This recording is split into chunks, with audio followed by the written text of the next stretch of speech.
अपने छोटे भाई राष्ट्रीय प्रवक्ता हमारा दिल का टुकड़ा अरुण राजभर का, उपस्थित सभी साथियों का, रजनीश श्रीवास्तव जी का, फागु सिंह जी का, सुनील सिंह जी का, हमारे प्रमुख जी का, मैं सभी लोगों का बहुत बहुत स्वागत करता हूं। इस मंच से भी अपने पत्रकार साथियों का, सुरक्षा में लगे सुरक्षा कर्मचारी साथियों का मैं बहुत बहुत स्वागत करता हूं और अपने हृदय से, अपने हृदय की गहराइयों से इस कार्यक्रम में आए हुए नौजवान साथियों का मैं बहुत बहुत स्वागत करता हूं। आज के इस महिला जागरूकता महासम्मेलन में जो महिलाएं अपने घर से निकल करके यहां तक आई हैं, मैं उनका अपने पार्टी के पूरे एक एक कार्यकर्ताओं की तरफ से मैं बहुत बहुत स्वागत करता हूं और आग्रह करता हूं, यहां जितने लोग हैं सभी लोग अपने अपने नाम पर अपने अपने हाथ से अपना अपना स्वागत करने का काम करिए। जोरदार ताली बजा के अपना अपना स्वागत करें सब लोग। देखिए, ये थोड़ा नया चीज होगा कि अपना अपना स्वागत कैसे कर लिया जाए। भाई, लड़ाई ही यही है। हमारे पूर्व के वक्ताओं ने कहा कि हमारे नेताजी की मंशा है, सुहेलदेव भारतीय समाज पार्टी की चाहत है। इस प्रदेश में निवास करने वाला हर एक व्यक्ति जब तक अपने हिस्सेदारी भागीदारी की लड़ाई नहीं लड़ेगा तब तक उसका कल्याण होने वाला नहीं। राजा सुहेलदेव राजभर जी भी यही कहा करते थे, जब इस देश में विदेशी आक्रांताओं का आक्रमण हुआ, जब इस देश में विदेशी आक्रांताओं ने इस देश के 585 राजाओं में से 1/3 राजाओं को हराने का काम किया, जब विदेशी आक्रांता पूर्वांचल में प्रवेश किया, राजा सुहेलदेव राजभर जी को चुनौती मिला। जब अयोध्या को परास्त करते हुए बहराइच में जाकर के विदेशी आक्रांता ने राजा सुहेलदेव राजभर जी को ललकारने का प्रयास किया, राजा सुहेलदेव राजभर जी ने कहा, अरे तुम 585 राजाओं में से 1/3 राजाओं को हरा सकते हो, लेकिन ये राजभर समाज का राजा चक्रवर्ती सम्राट सुहेलदेव राजभर, देखता हूं तुम्हारे में कितना दम है, और अगर 2-2 हाथ करना हो तो आओ नानपारा के मैदान में। राजा सुहेलदेव राजभर जी ने कहा, देश के राजाओं को आमंत्रित किया, अगर इस देश के जिस लुटेरे को हराने की साहस कोई नहीं जुटा पा रहा था, राजा सुहेलदेव राजभर जी ने हिम्मत जुटाया और हिम्मत जुटा करके एक संदेश भेजा लोगों को, देश के राजाओं को, अगर यह व्यक्ति इस पूर्वांचल को हराते हुए अगर नेपाल चला गया तो फिर भारत देश को गुलाम होने से कोई नहीं बचा सकता। राजा सुहेलदेव राजभर के प्रस्ताव को बहुत सारे राजाओं ने ठुकरा दिया। राजा सुहेलदेव राजभर जी ने कहा, घबराने की कोई आवश्यकता नहीं है। अपने राज्य में लोगों से कहा कि घबराने की कोई आवश्यकता नहीं है, क्योंकि हम बाबा भोलेनाथ को मानने वाले लोग हैं। इस देश का इतिहास रहा है, सब लोग शिवलिंग की पूजा जमीन पर रख के किया करते थे, और ये भारतीय नागवंशी राजभर समाज के लोग बाबा भोलेनाथ के शिवलिंग को अपने कंधे पर रख करके एक पैर पे खड़ा होकर पूजा किया करते थे। राजा सुहेलदेव राजभर ने कहा, इस देश को बचाने के लिए कोई आवे चाहे मत आवे, लेकिन अंतिम सांस तक इस देश को गुलाम नहीं होने दूंगा। और राजा सुहेलदेव राजभर चुनौती दिया, अगर हो तुम्हारे में दम तो आओ नानपारा के मैदान में। नानपारा के मैदान में विदेशी आक्रांता 2.5 लाख सेना लेके खड़ा, और दूसरे तरफ चक्रवर्ती सम्राट राष्ट्रवीर राजभर महाराजा सुहेलदेव राजभर 12,500 की सेना लेके खड़ा। राजा सुहेलदेव राजभर जी ने कहा, अरे हम बाबा भोलेनाथ को मानने वाले लोग हैं, हम मां चंडी को मानने वाले लोग हैं, काली माता को मानने वाले लोग हैं। पैर नहीं डगमगाना चाहिए, इसलिए नहीं डगमगाना चाहिए क्योंकि मां बहनों की इज्जत के साथ खिलवाड़ करने का किसी ने काम किया था तो विदेशी आक्रांता ने करने का काम किया था। राजा सुहेलदेव राजभर 21.5 दिन का महायुद्ध लड़ने का काम किया और 12,500 की सेना लेकर के 2.5 लाख सेना को गाजर और मूली की तरह काटने का काम किया था।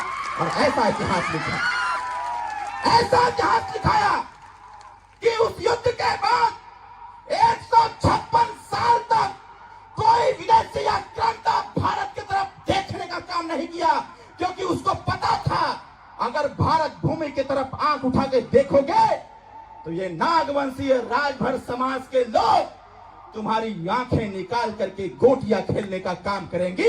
इस प्रकार का साहस लोगों ने किया। साथियों, इस बात को भूलने की आवश्यकता नहीं है, क्योंकि आज इस मंच पर हम सबके नेता बैठे हुए हैं। अरे जरा याद करो, आप 2002 के पहले कोई सुहेलदेव जी को नहीं जानता था। राजभर का नाम आता था, लोग कहते थे चोरी करने वाली जात है। लेकिन धन्य है ओम प्रकाश राजभर और धन्य है माताओं और बहनों आप कि आपने ताकत दिया ओम प्रकाश राजभर जी को। और आज यह पीला गमछा अगर साधु भी पहन के जाता है तो देखने वाले लोग कहते हैं कि ओम प्रकाश राजभर के पार्टी का नेता और कार्यकर्ता जा रहा है। इस देश में डॉक्टर भीमराव अम्बेडकर साहब ने कहा था, समता, स्वतंत्रता और बंधुत्व, न्याय होना चाहिए। अगर वो एक्चुअल में कोई न्याय कर रहा है आपके साथ, तो माननीय ओम प्रकाश राजभर जी कर रहे हैं। ये माताएं आई हैं हमारी। माताओं, आप बताओ, उत्तर प्रदेश में दारू जरूरी है कि शिक्षा जरूरी है? कितने लोगों को लगता है कि शिक्षा जरूरी है? जरा हाथ उठा के बताओ तो। दोनों हाथ उठा के बताइए। उत्तर प्रदेश में शिक्षा जरूरी है ना? तो अब आप बताओ, माताओं, हाथ नीचे करो। कितने लोग चाहते हैं कि उत्तर प्रदेश से दारू बंद हो जाए?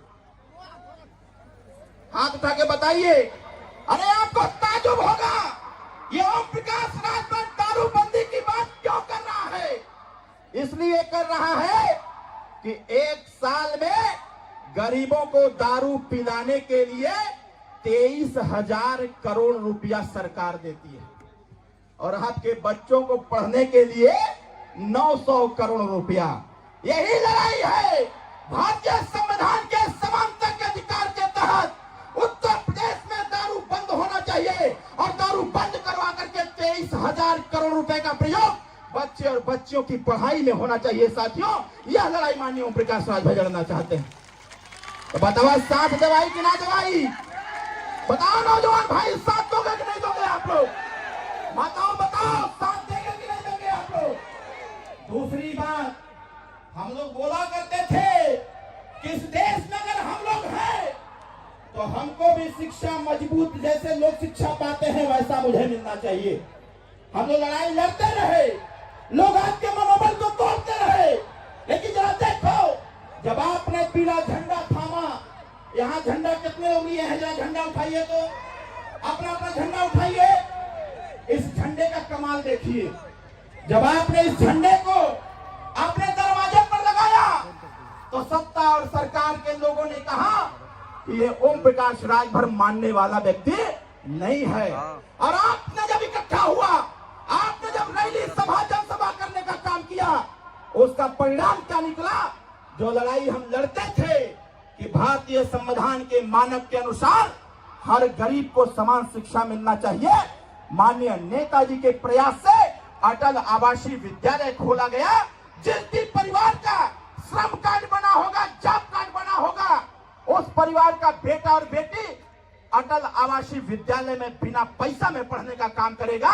2 साल से यह विद्यालय चालू किया गया है। साथियों, मैं आपसे आग्रह करूंगा, माताओं, आप भी अपना श्रम कार्ड बनाइए। माननीय नेताजी मंच पर है। जीरो पॉवर्टी स्कीम को लागू करने वाले डॉक्टर B.R. अम्बेडकर साहब कहा करते थे, जब वह कानून मंत्री थे, वह भी चाहते थे कोई ऐसी व्यवस्था बने जिससे एक साथ गरीबों तक सारी व्यवस्था पहुंचे और ये जो ऊंच नीच की खाई है उसको समाप्त किया जा सके। डॉक्टर अम्बेडकर साहब प्रयास किए, माननीय कांशीराम साहब ने प्रयास किया, लेकिन उनके सपने को अगर किसी ने पूरा करने का काम किया तो उसका नाम ओम प्रकाश राजभर। साथियों, जो आपके मंच पर बैठे हुए हैं, माननीय नेताजी आएंगे, आपको जीरो पॉवर्टी के संबंध में बताएंगे कि ये जो महात्मा गांधी जी की जो सोच थी, डॉक्टर अम्बेडकर साहब की जो सोच थी, माननीय कांशीराम साहब की जो सोच थी, वह बात माननीय नेताजी बताएंगे। साथियों, ज्यादा कुछ मैं नहीं कहूंगा।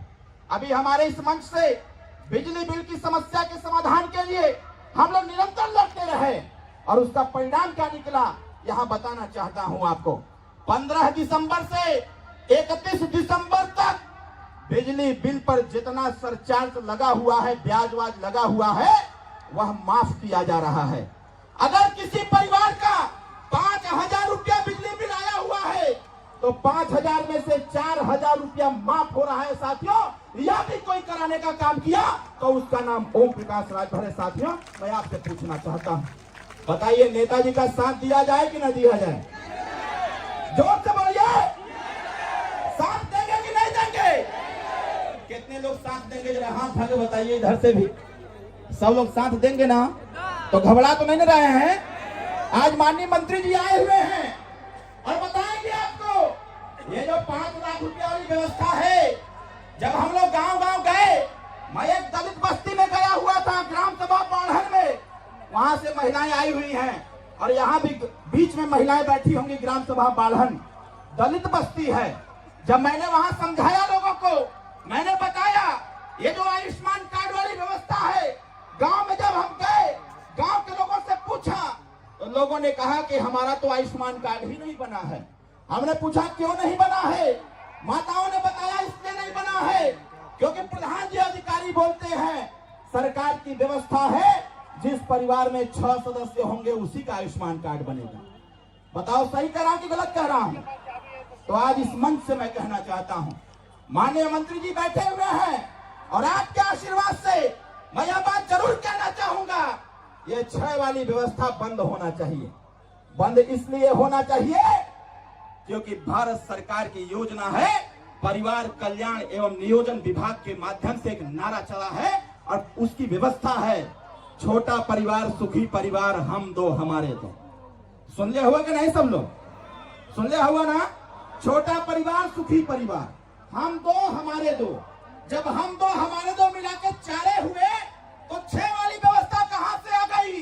इस मंच से गोरखपुर में कहना चाहता हूं, पत्रकार साथियों नोट करना है आप कि उत्तर प्रदेश में जब तक हर व्यक्ति का आयुष्मान कार्ड नहीं बनेगा, सुहेलदेव भारतीय समाज पार्टी आंदोलन चलाती रहेगी। और आने वाले समयों में, अभी तो नेताजी जब थोड़ी चापे हैं तो 60 साल की अवस्था के जितने लोग हैं, सारा जाति धर्म का बंधन टूट गया।